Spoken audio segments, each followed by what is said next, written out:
Amém, minha gente?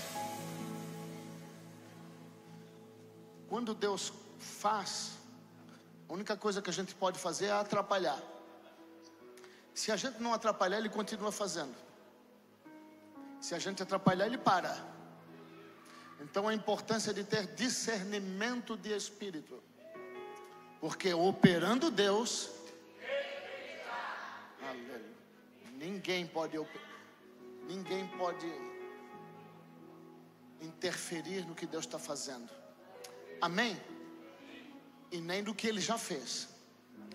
Então, queridos, a gratidão abre portas. Quero ser rápido, quero falar um pouco mais sobre gratidão. Amém? Seja grato em tudo. Olha o que o texto diz, coloca aqui atrás a mídia, por favor. O livro de 1 Tessalonicenses, capítulo 5, versículo 18. Primeira carta aos Tessalonicenses, capítulo 5, verso 18. Em tudo dai graças, porque esta é a vontade de Deus em Cristo Jesus para convosco. A vontade de Deus para conosco é que em tudo demos graça. E muitas vezes não é fácil dar graça quando se está perdendo, não é? Mas quando estamos perdendo e damos graças, Deus vai fazer prosperar. Toda a perda vai se transformar em ganho. É um princípio, meus irmãos. Nós precisamos aprender esse princípio. E é um princípio muito poderoso. Porém, o inverso também é verdadeiro. Porque, olha o que diz em 1 Coríntios capítulo 10, verso 10. 1 Coríntios capítulo 10, verso 10. Diz assim: e não murmureis, como também alguns deles murmuraram e pereceram pelo destruidor. A ingratidão, ela faz o coração adoecer. E o coração vai ser declarado pelo que sai da nossa boca. Então, quando alguém começa a murmurar, já mostra que tem um coração ingrato. E como é difícil entender isso quando a gente acha que o diabo se levantou, uma situação se levantou, alguém puxou o meu tapete, coisas desse gênero, coisas desse tipo que acontecem. Mas em tudo dai graças, porque essa é a vontade de Deus. Quando aprendemos esse princípio, tudo começa a ser transformado. Enquanto não aprendemos, então nós vamos murmurar, e nós vamos colher da murmuração coisas terríveis. Veja o que aconteceu em Números. Abra aqui para mim em Números 14, verso 26. Números 14, verso 26. Coloca aí, Números 14, verso 26.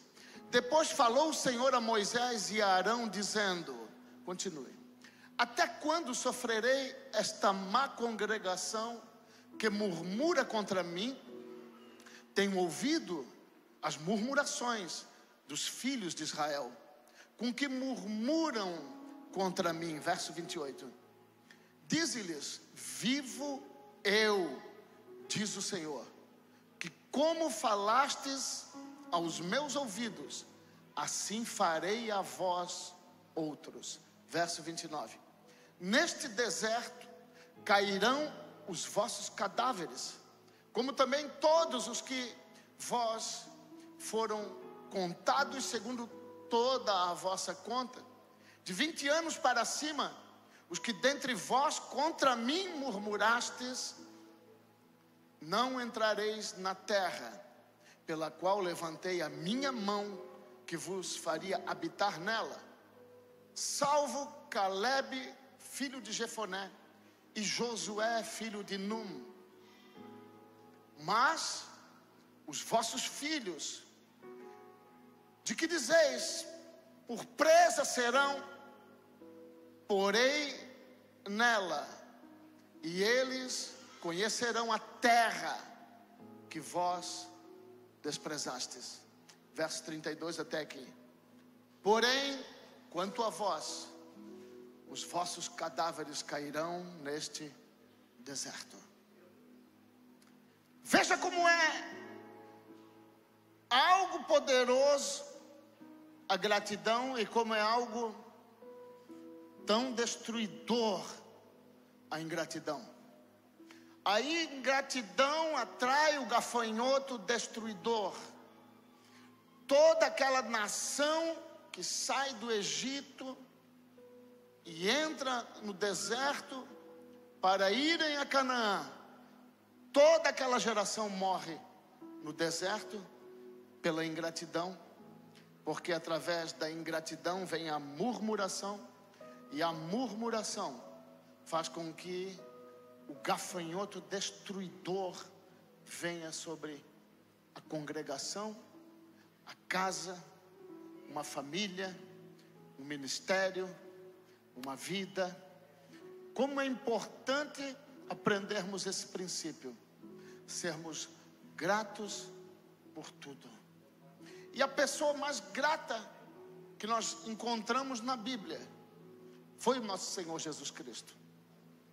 E é sobre isso que eu quero falar um pouco essa noite. Eu serei breve, mas para falar da gratidão é necessário então que a gente saiba o que a ingratidão é capaz de fazer, e jamais permitirmos que o gafanhoto destruidor entre nas nossas vidas. Amém? Queridos, abra sua Bíblia em Mateus capítulo 15 comigo, por favor. Mateus capítulo 15, verso 32. Jesus começa então uma história. Ele está ensinando muitas pessoas durante 3 dias, e depois de 3 dias as pessoas tiveram fome. Veja que interessante, é algo tão poderoso que Jesus estava pregando, que demorou 3 dias para que as pessoas terminassem de ouvir, sem comida, sem água, sem nada. Mesmo assim, estiveram ali por 3 dias. E no 3º dia, quando Jesus despede a multidão, então, antes de despedir a multidão, Jesus pergunta para os discípulos: o que temos para comer? Porque não é bom mandar esse povo sem comer. Eles já estão há 3 dias aqui. Eles estão cheios e alimentados no espírito, mas estão famintos no corpo. O que temos para oferecer? Aí alguém diz assim: Senhor, só tem aqui 7 pães e alguns peixinhos. Só o que temos. Jesus então vai operar um milagre, mas antes de Jesus operar um milagre, olha o que Jesus vai dizer. Verso 35 diz assim: então mandou a multidão que se assentasse no chão, e tomando os 7 pães e os peixes, e dando graças, olha isso aqui, meus irmãos, e dando graças, partiu-os e deu-os aos seus discípulos, e os discípulos à multidão, e todos comeram e se saciaram, e levantaram do que sobejou 7 cestos cheios de pedaços. Ora, os que tinham comido eram 4.000 homens, além de mulheres e crianças. Quando somos gratos pelo que temos de recurso em casa, de alimento, ainda que seja pouco, ainda que você abra a geladeira, tenha lá uma jarra d'água e um pedacinho de queijo ou qualquer coisa assim, né? Quem nunca passou por isso, né? Mas quando alguém abre e começa a ser ingrato, dizer: pô, que porcaria, olha só, não tem nada para comer, que droga, né? Já pensou nisso? Quando alguém faz isso, emite uma mensagem no mundo espiritual de ingratidão. E esse texto está nos ensinando que Jesus olha para pouca comida e sendo grato, Ele olha e diz: Senhor, graças te dou, porque aos olhos nossos pode ser pouco, mas aos teus vai multiplicar. Quem está aí? Que nesse ano você possa ser grato pelo que você tem, porque quando você e eu somos gratos pelo que nós temos, Deus vai prosperar poderosamente. Olhe para as tuas finanças, olhe para os recursos, olhe para a tua geladeira, olhe para a tua empresa, olhe para onde você estiver e agradeça a Deus e diga: Senhor, graças eu te dou, porque o Senhor vai prosperar poderosamente, porque eu abençoo e eu tenho um coração grato, e eu quero declarar que só Tu és o meu Senhor e pode me prosperar. Em nome de Jesus. Aleluia. Aleluia. Quem nunca passou, né, por um tempo, talvez alguém esteja passando aqui, mas meus irmãos, eu lembro quando lá atrás ainda, minha esposa viajava, ela era representante, eu trabalhava no banco, e quando chegava em casa, às vezes era pouco recurso, e aí eu ia fazer almoço, alguma janta para mim, para o Ivan e para a Gabi. Às vezes eu tinha que cortar o bife em 3 pedaços, e quando eu não dava um bife a metade para cada um, e eu ficava sem, mas eu não reclamava, e olha que eu não era nem crente. Veja que interessante isso. Nunca reclamei, sempre agradeci a Deus. E hoje, para a graça e a glória de Deus, hoje eu posso comer o que eu quiser. Dá de notar, né? Mas a gratidão, meus irmãos, é algo tão poderoso, sabe? Aí hoje, né? Hoje o Ivan já é casado. Quando ele morava na minha casa, ele comia 30 ovos por dia. Aí hoje ele casou, não come mais nem 12. Eu acho que ele enjoou de ovo. Ou será que é porque eu pagava? Cadê ele? Cadê o descarado? Não está aí não, né? Está lá dentro, acho. Está lá? Está escondido? É? Aí eu disse para ele esses dias: daí, filho, comendo muito ovo? Não, pai, o ovo está muito caro. Mas quando tu estava lá em casa, era 30 por dia. Aprenda a ser grato, porque não vai faltar. Deus vai colocar galinhas ao teu dispor. Amém? É um princípio poderoso. Chiru casou agora? Agradeça, Chiru.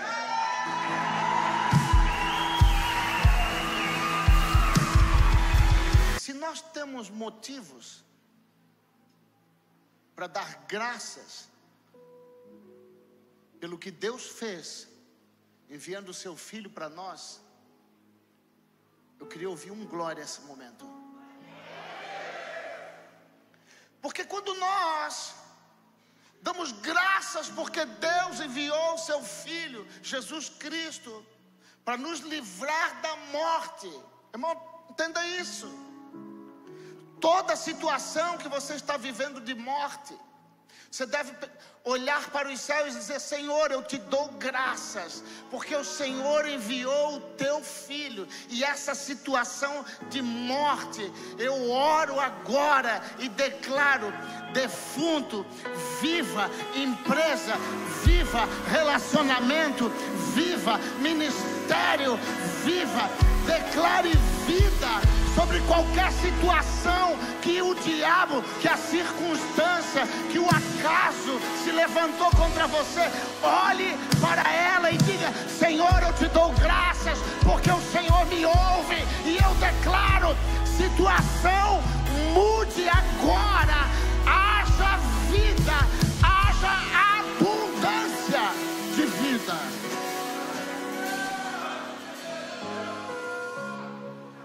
alguém aí? Queridos, são princípios poderosos, sabe?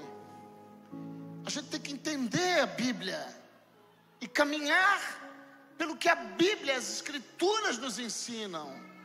Sabe, não é dar 1.000 para receber 10.000, não é dar 100 para receber. Não, irmãos, nada disso. É obedecer à vontade do Pai. Aquilo que o Pai prometeu para a sua vida vai se cumprir. E eu declaro que 2025 Deus vai te surpreender. Eu declaro um coração grato. Eu declaro um tempo de agradecimento, um tempo de gratidão e um tempo de conquistas.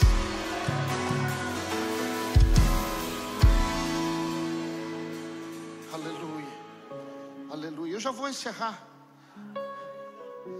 mas eu preciso ler ainda mais dois textos, rapidamente. Marcos capítulo 14. Marcos capítulo 14. Marcos capítulo 14, versículo 22 e 23. Jesus estava prestes a ir para a cruz. Jesus estava prestes a morrer na cruz, por mim e por você. Eu sei que parece algo romantizado, mas não foi fácil. A Bíblia diz que Jesus suou sangue. Jesus sua sangue.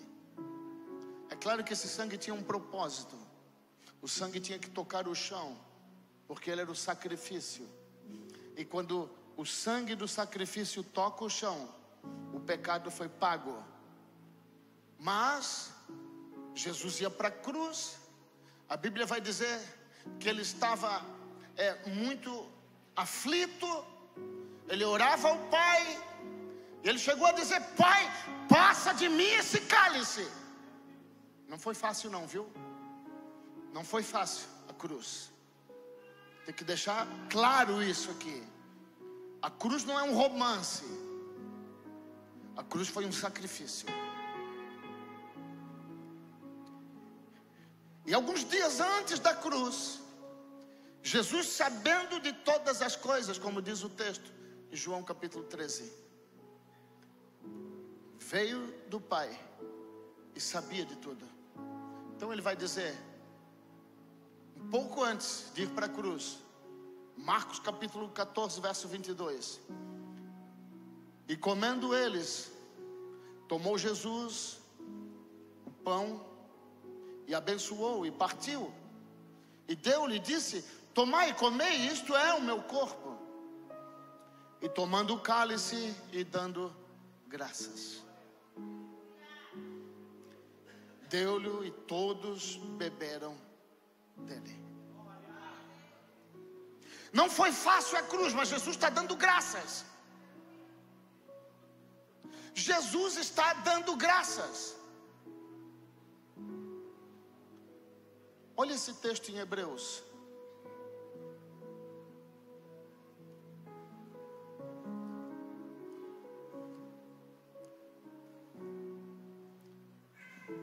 Hebreus capítulo 5. Só para que a gente tenha uma ideia. Verso 7 diz assim. Verso 6, a partir do 6. Como também diz no outro lugar: tu és sacerdote eternamente, segundo a ordem de Melquisedeque, um sacerdócio universal, que começa em Adão e vai até Cristo, o qual nos dias da sua carne, quando Jesus estava num corpo nessa terra, oferecendo com grande clamor e lágrimas, orações e súplicas ao que o podia livrar da morte, foi ouvido quanto ao que temia. Sabe o que significa isso? O Pai ouviu Jesus clamar. Jesus está dizendo: Pai, vai ser difícil. Pai, me livra desse cálice. Não vai ser fácil. Eu estou talvez com medo, eu estou angustiado, e eu clamo ao Senhor para que o Senhor me livre. Aí o texto vai dizer assim: e aquele que podia o livrar, o Pai, o ouviu. Sabe o que quer dizer isso? O Pai disse: se for tão difícil, não precisa. Aquele podia livrar. Deus não obrigou Jesus. Alguém entende? Mas olha o texto seguinte, que diz assim, verso 8: ainda que era filho, aprendeu a obediência por aquilo que padeceu, e sendo ele consumado, veio a ser a causa da eterna salvação para todos os que lhe obedecem. O nosso Senhor resolveu obedecer. Jesus sabia que iam pregá-lo numa cruz, iam pregar seus pés, suas mãos, iam açoitá-lo. Sabia que ele ia morrer na cruz. Não é um romance, meus irmãos. É uma situação muito pesada. Quem está aí? Mas ele continuou por mim e por você. E hoje ele está aqui. E ele está aqui porque a Bíblia diz que a igreja é o corpo de Cristo. A cabeça está nos céus, mas o corpo é a igreja. Então podemos ver braços, pernas, ouvidos, pés que levam o evangelho, joelhos que se dobram, línguas que falam, que abençoam, que agradecem. Quem entendeu? E porque Jesus resolveu obedecer e ainda foi grato, Jesus foi a gratidão. Em tudo dai graças, porque essa é a vontade do Pai, para que nós, em Jesus Cristo, possamos crescer. Aleluia. E eu encerro então em Filipenses capítulo 2. Filipenses capítulo 2, verso 8. Entenda algo. A gratidão alegra tanto a Deus, porque a gratidão nos faz humildes. E a palavra humilde não tem nada a ver com pobre. A palavra humilde quer dizer desprendido de toda a justiça própria. A palavra humilde quer dizer uma pessoa que se sujeita, que se submete. A palavra humilde fala muito de um coração grato a Deus. Aleluia. Quem está aí? Quem está comigo nessa mensagem? Aí diz assim, Filipenses capítulo 2, verso 8: e achado na forma de homem, humilhou-se a si mesmo, sendo obediente até a morte, e morte de cruz. Por isso também Deus o exaltou soberanamente, porque ele se humilhou, porque ele foi humilde, grato. Deus o exaltou soberanamente e lhe deu um nome que é sobre todos os nomes. E esse nome, claro, não é Jesus. Quem conhece algum Jesus que se chama Jesus? Conhece o Jesus? Faz milagre esse Jesus? Não? Quem mais conhece algum Jesus? Esse Jesus faz milagre, cura. Esse Jesus não? Porque se ele for da igreja, eu creio que ele possa também curar. Amém? Mas quanto Jesus não tem poder nenhum. O nome que Deus deu para Jesus não foi Jesus. Porque a gratidão, a humildade, fez com que Jesus fosse muito maior do que o nome que ele recebeu na terra. Quem está aí? Diz assim o verso 9. O verso 10. Para que ao nome de Jesus se dobre todo o joelho dos que estão nos céus e na terra e debaixo da terra, e toda língua confesse que Jesus Cristo tem um nome. Qual? Que Jesus Cristo é o Senhor. Que todo joelho se dobre ao nome Senhor. E Senhor quer dizer dono, aquele que provê, aquele que comanda, aquele que tem nas suas mãos a vitória. As chaves da vida estão com o Senhor. Aleluia. É claro que ele vai tomar até do inferno, mas isso é outra história. Mas ele disse que nele há vida abundante. E é até aqui que eu quero chegar, porque eu quero declarar nesse ano de 2025 que a gratidão, que nesse ano de 2025 a gratidão gere obediência e humildade, e tudo que você colocar a planta dos seus pés, que você tocar as suas mãos, prospere, dê frutos, seja fértil, seja abundante, seja lá o que você almejar nesse ano de 2025, pela gratidão, Deus vai te surpreender.